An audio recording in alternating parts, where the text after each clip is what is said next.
నమస్కారం రమ్మగారు. నమస్తే జయ. 9 రోజులు, 9 అవతారాలు, 9 నైవేద్యాలు. ఇవే నవరాత్రులు కదా మనం చేసుకునేది. ఈ అవతారాల గురించి అలానే నైవేద్యాల గురించి ఒక్కసారి మాట్లాడుకుందామండి. ఒక్కొక్క రోజుకి సంబంధించి దేవాలయ పద్ధతిని బట్టి, సంప్రదాయాన్ని బట్టి ఒక్కొక్క చోట ఒక్కొక్క రకంగా చేస్తారు జయ.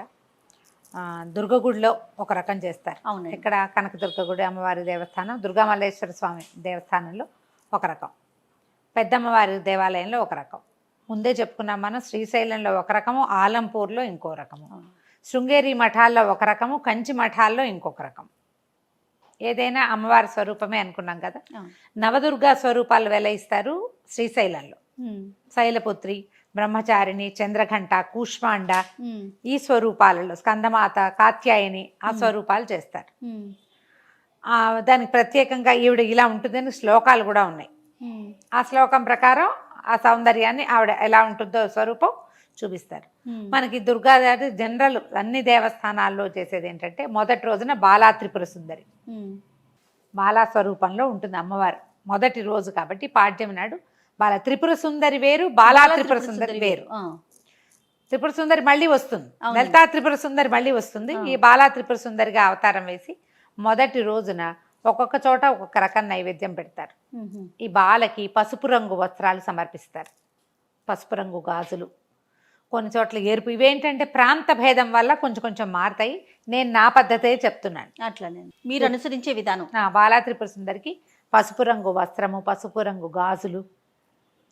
మనం వస్త్రం సమర్పయామి, అలంకారం సమర్పయామి అని చెప్తాం. అవునండి. ఆ అలంకారాలు సమర్పించేటప్పుడు మనం సులువుగా చేసే అలంకారాలు ఏంటంటే మట్టి గాజులు కొనుక్కోవటం, గాజులు, వస్త్రం. ఈ వస్త్రము గాజులు ఏం చెయ్యాలి అని మీకు అనుమానంగా ఉంటుంది. అవునండి. ఎప్పుడు అందరికీ అదే ప్రశ్న. మీరే ఉంచుకుని వాడుకోవచ్చు. ఒకటి, ఇంటికి వచ్చిన ముత్తైదువులకి రేపు వస్తారు కదా, ఇవాళ వస్త్రం తీసి రేపు వాళ్ళకి పెట్టేసుకోవచ్చు. ఈరోజు నేను అలాగే చేస్తాను. ఎవరైనా వస్తే ముందు రోజు వస్త్రం అవి తీసి పక్కన పెట్టుకుంటాం కదా, ఎవరైనా వస్తే ఆ వస్త్రం ఆ గాజులు వాళ్ళ ముత్తైదు చేతిలో పెడతా. వారినే లలితాదేవిగా భావించి మొదటి రోజున ఈవిడ, తర్వాత రెండో రోజు గాయత్రి. మన వరస కొంచెం ముందు వెనక అవుతుంది.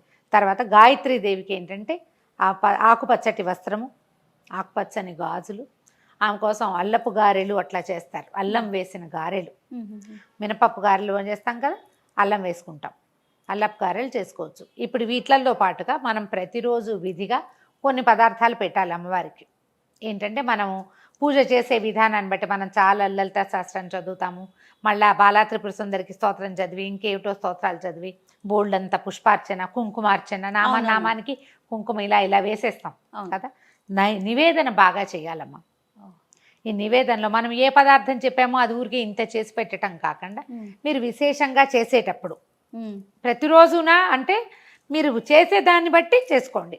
ఎక్కువ చేసేటట్టయితే మనం చాలాసేపు పూజ చేసుకుంటాం, బోళ్ళంతా పుష్పార్చన చేస్తాం, బోళ్ళని కుంకుమార్చన చాలా చేస్తామంటే ప్రతిరోజు నియమంగా అమ్మవారికి పెసరపప్పు, వడపప్పు, పానకము నివేదన పెట్టండి ఒకటి. తర్వాత కొబ్బరికాయ కొట్టడం, అరటిపళ్ళు లాంటివి ఫల నివేదన. వీటితో పాటుగా పులగం నియమంగా చేసుకోవాలి. బియ్యము, పెసరపప్పు, ఒక్క చిటికెడు పసుపు వేసి వండేయటం.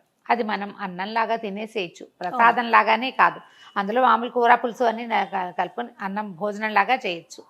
ఈ ఒట్టి అన్నం కాకుండా అందులో కొంచెం పెసరపప్పు, ఒక చిటికెడు పసుపు, ఒక చిటికెడు ఉప్పు వేస్తే అన్నం పూర్తి స్థాయి పులగం తయారైపోతుంది. పులగం అన్నం చేసే విధానం కూడా ఉంటుంది, అది కూడా చేయొచ్చు. మనం గాయత్రికి అల్లపు గారెలే కాకుండా మనం ఇది చేస్తాం కదా, మన ముద్గోదనం ఏమంటారు దాన్ని, పెసరపప్పు కట్టు పొంగల్ కూడా చేసుకోవచ్చు. అన్నపూర్ణాదేవికి కొబ్బరి అన్నం నివేదన చేస్తారు మూడో రోజు. ఈ అన్నపూర్ణాదేవి రోజున అన్నపూర్ణాష్టకం చదువుకుంటాం. ఎంత బాగుంటుందో అన్నపూర్ణాష్టకం, బాగుంటుంది. అమ్మవారికి అది చదువుకోవటం. కొంచెం లేత రంగు వస్త్ర సమర్పణ చేస్తాం. మరి తెల్లటి తెలుపు కాకుండా జాజిపూ రంగు, కొంచెం లేత పసుపు రంగులు అవి నివేదన చేయటం. కొబ్బరి అన్నము, తర్వాత ఏమో మన అదేంటారు పెరుగన్నం, దద్దోజనం చేయొచ్చు కానీ పసుపుగా చేయకూడదు అంటారు. నేనైతే కొబ్బరి అన్నమే చేస్తున్నాను. తర్వాత ఏమో నాలుగో రోజుకి మహాలక్ష్మిని అవతారం చేసుకోవచ్చు. ఇది మహాలక్ష్మీదేవికి ఏంటంటే చక్కటిది పసుపు వస్త్రం ఆవిడకి ఇష్టం. ఎందుకంటే విష్ణుమూర్తి ఆయన ఎక్కువగా పీతాంబరధారిగా కనిపిస్తాడు, పచ్చటి బట్ట కట్టుకున్న వాడిగా కనిపిస్తాడు. అందుకని పసుపు వస్త్రం సమర్పించడం, పసుపు రంగు గాజులు సమర్పించడం.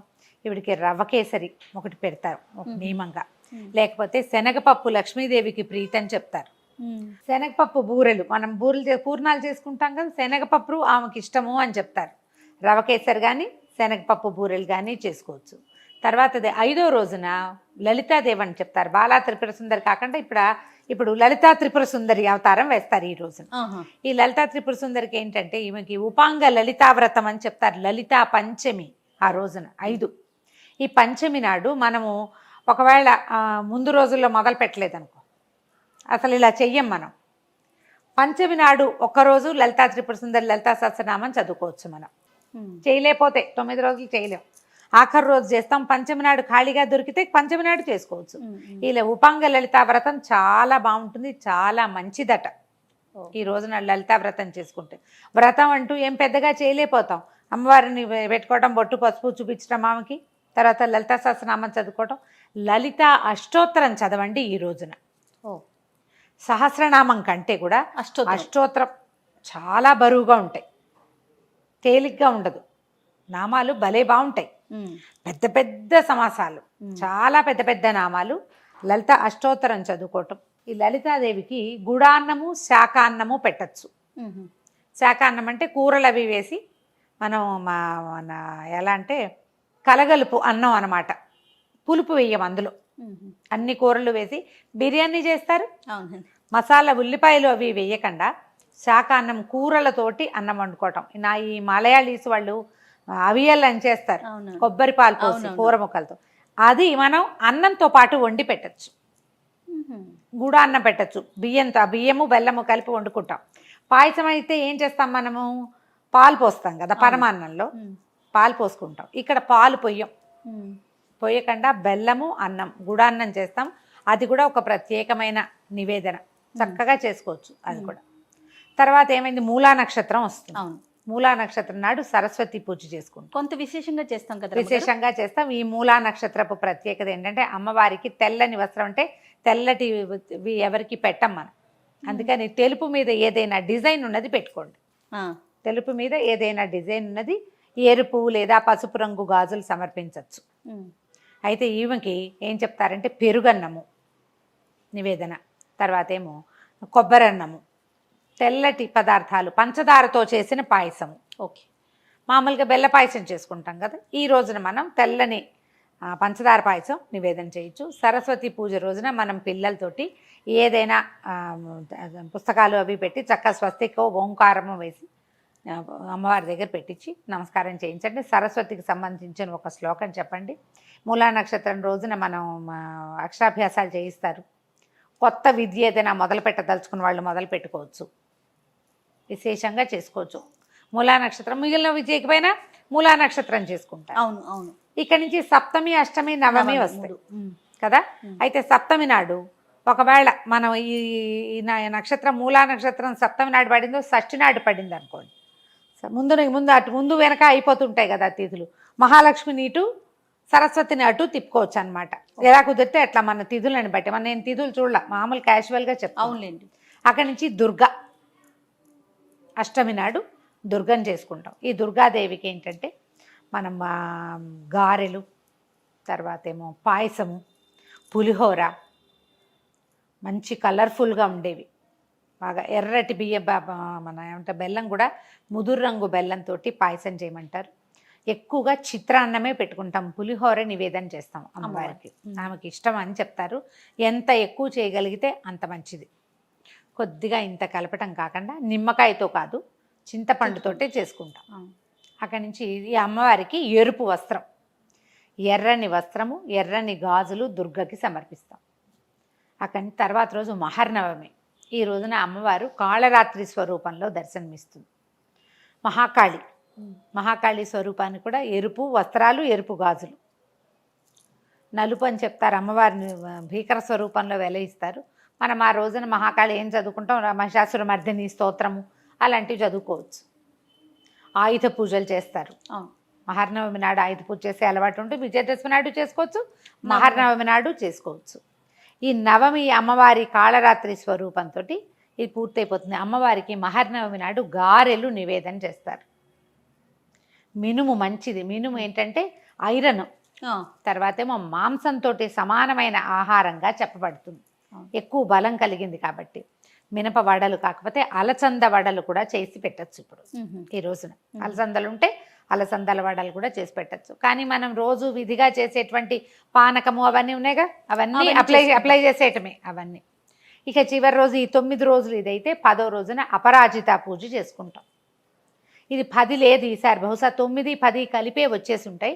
చాలా దేవాలయాల్లో ఉదయకాలం మహిషాసురమర్దిని స్వరూపం కాళిక మహాకాళిక వేసి రాజరాజేశ్వరి స్వరూపాన్ని వేస్తారు. అపరాజిత అంటే రాజరాజేశ్వరి స్వరూపం, స్థిమితమైన స్వరూపంలో కూర్చుని ఉన్న అమ్మవారు. ఈ అపరాజిత పూజ చేసేటప్పుడు ఈ అమ్మవారికి చక్కెర పొంగలి, దధ్యోదనము, పాయసము, చిత్రాన్నము, పులిహోర, ఇలా అన్ని రకాల నివేదనలు. వీటితో పాటు మనము పులుసు అన్నం చేస్తాం, సాంబార్ అన్నం అలాంటిది, కదంబ సాదం అంటాం. కదంబము, చక్కెర పొంగలి మెయిన్ ఈ రోజున చేసుకుంటాం అన్ని రకాల కూరగాయలతోటి. ఈ మధ్యలో ఏం చేస్తారంటే ఒక్కొక్క రోజున మనకి తిథి అవి సరిగా కుదరకపోతే శాకంబరి అమ్మవారి స్వరూపాన్ని కూడా వేస్తారు. అవునవును, శాకంబరిని వేస్తారు. శాకంబరిని ఏది రోజైనా ఒకవేళ మనకి అవతారాల్లో ఒక రోజు చేయాలని అనిపిస్తే కనుక మనం సప్తమి నాడు శాకంబరిని చేసుకోవచ్చు. ఆ రోజున అమ్మవారికి కూరలతో చేసిన ఈ సాంబార్ అన్నాన్ని ఆ రోజున అన్ని రకాల కూరలు వేసి శాకంబరి అలంకరణ కూడా అలాగే చేస్తారు కదా. అలాగే చేస్తారు, కూరగాయలన్నీ పెడతారు. మనం ఈ వీటితో పాటు దానాలు ఈ 10 రోజుల్లో మనం విశేషంగా అలంకరణ సామాగ్రి, పువ్వులు, తర్వాత పళ్ళు, వస్త్రాలు విశేషంగా ఇచ్చుకోవచ్చు. దీన్ని దాన ప్రక్రియగా భావించద్దు. తీసుకుంటే మనకి ఏదైనా అవుతుంది ఇలాంటి భావాల్లోకి వెళ్ళబోకండి. ఇది తాంబూలంగా వాయనంగానే వాళ్ళు ఇవ్వాలి, వీళ్ళు తీసుకోవాలి. ఒకే రకం చీరలైనా పర్వాలేదు, డజన్ల కొద్దీ ఎర్ర చీరలు పెట్టే వాళ్ళు కూడా కనపడతారు. విశేషంగా ఎరుపు రంగు వస్త్రాల ప్రధానము ఈ కాలంలో చాలా మంచిది. ఎర్రటి గాజులు, ఎర్రటి వస్త్రాలు, ఈ తిలకాలు బొట్టు పెట్టుకునేవి, కాటుకు పెట్టుకునేవి, తర్వాత చేతులకు వేసుకునేవి, ఏవైనా అలంకరణ సామాగ్రి ఏవైనా సరే, ఏవైనా ఈ 10 రోజుల్లో మీరు ఒక ముత్తైదువు కానీ ఒక బాలికకు కానీ ఇస్తే సాక్షాత్తు అమ్మవారికి ఇచ్చినట్టే. ఓకే, ఇలా చేసుకోవచ్చు. వీటిలలో ఇప్పుడు నేను చెప్పిన ఈ పదార్థాలలో ఒక్కొక్క రోజు పాలపూరీలు చేస్తాం, శనగపిండితోటి బజ్జీలు లాంటివి చేయొచ్చు. ఒకటి తీపి చేసాం, ఇంకొకటి కారంగా చేయాలంటే అవి కూడా చేసుకోవచ్చు. తర్వాత ఏమో ఈ మన మహర్నవమి నాడు మినపసున్ని నివేదన చేసుకోవచ్చు అమ్మవారికి. లక్ష్మీదేవి అవతారం రోజున శనగపిండితోటి తీపి బూందీ లడ్డూలు చేసుకోవచ్చు. మీ శక్తి అనుసారం ఏదైనా చేసుకోవచ్చు. ఇవి నేను చేస్తున్నవి చెప్తున్నాను. ఇవి ఏంటంటే కొన్ని ఒక్కోసారి అటు ఇటుగా అవుతూ ఉంటాయి. అవునవును, దేవాలయాల్లో కూడా ఒక్కో చోట ఒక్కో రకం కనపడుతుంది. మనం ఏదో ఒక విధానాన్ని ఒక అవలంబన పెట్టుకోవటం, దాని ప్రకారం వెళ్ళిపోవటం అంతే. నివేదన చేయటం ముఖ్యం. కామన్ నివేదన ప్రతిరోజు పెసరపప్పు, పానకము, పులగము తప్పనిసరి, పళ్ళు, కొబ్బరికాయలు ఇవి సామాన్యంగా చేసుకునేవి. వాటితో పాటు ఇవి ఇంకా అమెండ్మెంట్లు కావాలంటే మనం వంట చేసేసుకోవటం, అన్నం, కూర, పప్పు, పులుసు అన్ని పళ్ళెంలో చక్కగా అన్ని పదార్థాలు వేసి మహానివేదన కూడా చేసుకోవచ్చు.